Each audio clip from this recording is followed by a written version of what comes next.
তো দেখতে পাচ্ছ অলরেডি আমি বর্ধমানের যে যাবার যে ওয়ার্কশপ আছে অর্থাৎ যেখানে কাজগুলো হয় সেখানে চলে এসেছি।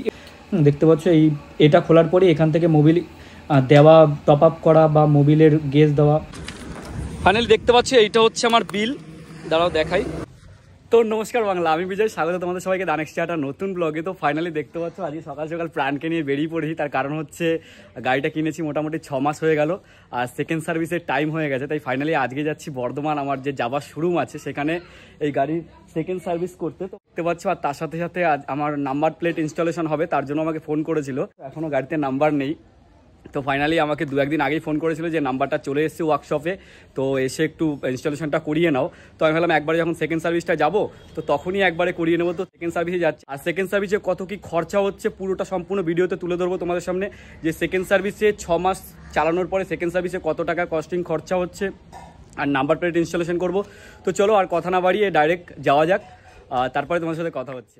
তো দেখতে পাচ্ছ অলরেডি আমি বেরিয়ে পড়েছি, আর সামনেই সাইনবোর্ড রয়েছে দেখতে পাচ্ছ। এখান থেকে বর্ধমান পাক্কা 42 কিলোমিটার, আর অলরেডি আমি 4-5 কিলোমিটার গাড়ি চালিয়ে চলে এসেছি।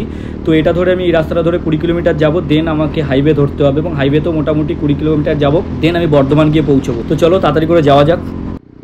তো অলরেডি আমি পৌঁছে গেছি হাইওয়েতে, যেটা ন্যাশনাল হাইওয়ে বলা হয়। আমি যেদিকে যাচ্ছি সেটা হচ্ছে দুর্গাপুর সাইড। এখান থেকে বর্ধমান 20-22 কিলোমিটার গেলে মোটামুটি আমি বর্ধমান পৌঁছে যাব।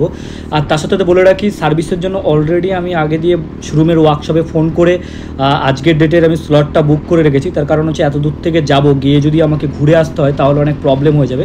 তাই টাইমটা আগে থাকতে আমি বুকিং করে নিয়েছি, যাতে ওখানে গিয়ে ওয়েট না করতে হয়। তো ফাইনালি চলে এসে দেখতে পাচ্ছ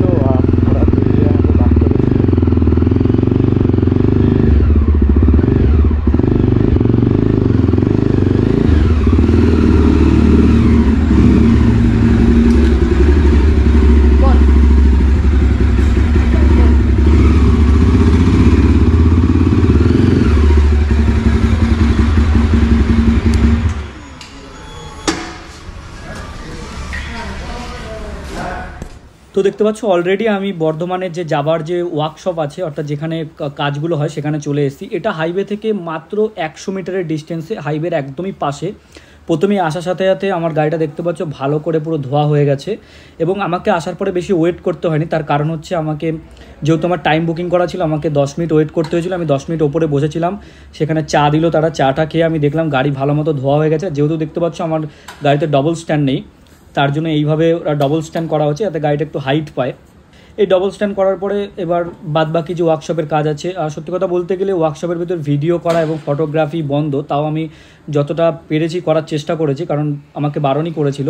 দেখতে পাচ্ছ এখানে আমার মোবিলটা চেক করা হচ্ছে, যেহেতু আমার গাড়িটা বেশি চলেনি তাই মোবিলটা দেখে নেওয়া হচ্ছে। কারণ মোবিলটা যদি কম থাকে আর গেজটা যদি আমার ভালো থাকে তাহলে মোবিলটাকে জাস্ট একটু টপ আপ করে দেবে। আমার মনে হয় গাড়িটা যেহেতু বেশি চলেনি, আমার মোবিলটা চেঞ্জ করার কোনো প্রয়োজন নেই। তো সেটা চেক করবে, চেক করার পর সেটাকে টপ আপ করে দিলে যদি হয়ে যায় তাহলে মোবিলটাকে যতটা কমে গেছে সেই মোবিলটা দিয়ে দেবে, এক্সট্রা আর কিছু করবে না। মেন হচ্ছে গেজটা তারা একটু চেক করে নেবে পাইপের মাধ্যমে। দেখতে পাচ্ছ এটা খোলার পরে এখান থেকে মোবিল দেওয়া, টপ আপ করা বা মোবিলের গেজ দেওয়া সবই এখান থেকেই হয়ে থাকে। আর আমার গাড়ির কাজ মোটামুটি সম্পূর্ণ কমপ্লিট হয়ে গেছে, আমি ভিডিওটা করতে পারিনি। আর দেখতে পাচ্ছ নাম্বার ইনস্টলেশন হচ্ছে, আমার নাম্বারটা অলরেডি গাড়ির পুরো কাজ কমপ্লিট হয়ে যাওয়ার পর নাম্বারটা লাগিয়ে দিচ্ছে। দেখতে পাচ্ছ আমার এটা হচ্ছে নাম্বার, প্রথমে পেছনে ইনস্টলেশন হচ্ছে নাম্বারটা, আর তার সাথে সাথে সামনেও ইনস্টলেশন হবে। তো বাদ বাকি কী কাজ করালাম সেটা আমি তোমাদের একটু বাদে বলছি, যে কী কাজ করালাম এবং কত খরচা বলে সেটা ডিটেলস একটু বাদে আমি তোমাদের জানাচ্ছি। তো ফাইনালি আমার সেকেন্ড সার্ভিস গাড়ির যেটা বর্ধমানে করতে গেছিলাম ফাইনালি হয়ে গেছে। আমি ওখান থেকে বেরিয়ে পড়েছি, কিছুটা চালিয়ে চলে এলাম। ন্যাশনাল হাইওয়ে সবে ছেড়ে আমরা আমাদের গ্যাংট্যাং রোডে ঢুকলাম, জিটি রোডে। আমাদের দেখাবো প্রথম আমার কী কী চেঞ্জ হয়েছে। দেখতে পাচ্ছ নাম্বার প্লেটটা লেগে গেছে, তো চলো দেখাচ্ছি। ফার্স্ট অফ অল দেখতে পাচ্ছ, প্রথমেই দেখতে পাচ্ছ যে আমার নাম্বার প্লেটটা ইনস্টলেশন হয়ে গেছে। এটা হচ্ছে আমার গাড়ির নাম্বার, দেখিয়ে দিই পেছন থেকে তোমাদের। পেছনে নাম্বার প্লেটটা ইনস্টলেশন হয়ে গেছে দেখতে পাচ্ছ এই যে।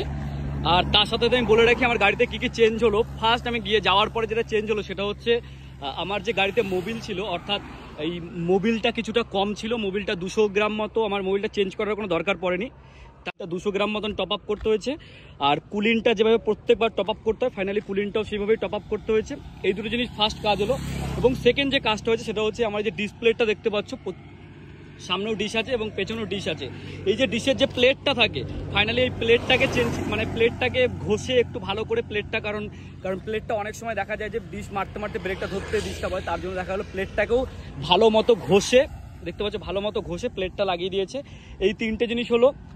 4 নম্বর যেটা তোমাদের দেখাবো সেটা হচ্ছে আমার যে ক্লাচটা ছিল, ক্লাচটা একটু এরকম গজ্জিল, তো ফাইনালি এটা টাইট করে এখানে ওটা একটু গ্রিস না কি দিয়ে দিল, এটা গেল 3 নম্বর।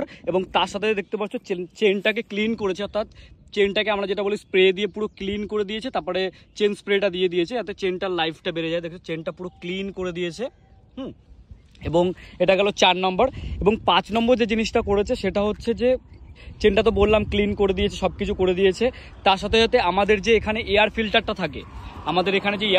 থাকে, সেই এয়ার ফিল্টারটাকে প্রথমে খুলে দেখলো যে না কোনো বেশি একটা ধুলো নেই, ওটাকে ক্লিন করে আবার ওটাকেই লাগিয়ে দিল। এটা গেল একটা। সাথে সাথে চেনটা একটু ঢিলে হয়ে গেছিলো আমার, চেনটা ওরা এইভাবে হাত দিয়ে দেখলো এবং দেখে চেনটাকে টাইট করে দিল। এগুলোই বেসিক কাজ হয়েছিল। মোবিলটা যেহেতু চেঞ্জ করতে হয়নি আমার, এটা খুব ভালো হয়ে গেল, কারণ মোবিলটা এখনও অনেকটা সময় চলবে তারা বলে দিল। আর তোমরা নিশ্চয়ই ভাবছো যে কত টাকা কি খরচা হয়েছে। ও হ্যাঁ, আরেকটা কথা বলতে ভুলে গেলাম, সেটা হচ্ছে গাড়িটা যখন চলতো মাঝে মাঝে স্টার্টটা একটু পিক আপটা স্লো করলে বন্ধ হয়ে যেত, আর ভিড়ভাড়টাতে যখন যেতাম একটুখানি গিয়ারটা ডাউন থাকলে বন্ধ হয়ে যেত, সেটাও ঠিক করে দিয়েছে। এখন দেখলাম যে সেরকম কোনো প্রবলেম নেই। তাছাড়া যারা ওয়ার্কশপের যে গাড়িতে কাজ করে তাকে বললাম একটু চালিয়ে দেখে নাও, সেও চালিয়ে দেখে নিল, বললো কোনো রকম কোনো প্রবলেম নেই, সবই ঠিকঠাক আছে।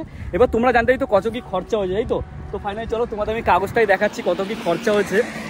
দাঁড়াও আমি কাগজটা একটু খুলে নিই, তোমরা দেখো। ফাইনালি দেখতে পাচ্ছ এইটা হচ্ছে আমার বিল, দাঁড়াও দেখাই।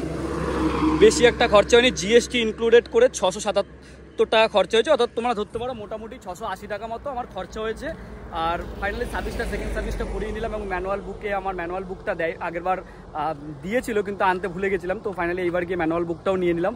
তো ফাইনালি আমার গাড়ির সার্ভিস সম্পূর্ণ কমপ্লিট। তোমরাও যদি চাও সেকেন্ড সার্ভিসটা করে দেবো। দেখতে পাচ্ছ অত্যন্ত কম খরচের মধ্যে মাত্র 680 টাকার মধ্যে আমার সেকেন্ড সার্ভিস হয়ে গেছে। মোবিল চেঞ্জ করতে হয়নি বলে, যদি মোবিলটা চেঞ্জ করতে হতো তাহলে হয়তো আরও 400-500-600 টাকা বেশি লাগতো বা কিছু বেশি লাগতো। 1700-1800 টাকার ভেতরে সেকেন্ড সার্ভিস মোটামুটি হয়ে যায়। আর যদি ভিডিওটা ভালো লেগে থাকে আর যদি এরকমই যাবা ববারের উপর ভিডিও চাও, অবশ্যই কমেন্ট করে তোমরা জানাও। তোমরা যেরকম কমেন্ট করবে, যা জানতে চাইবে সেইভাবেই তোমাদের ভিডিও এনে দেখাবো। তো চলো এই ভিডিওটা এখানে শেষ করছি, দেখা হচ্ছে তোমাদের সাথে পরবর্তী ভিডিও। তোমার জন্য বাই।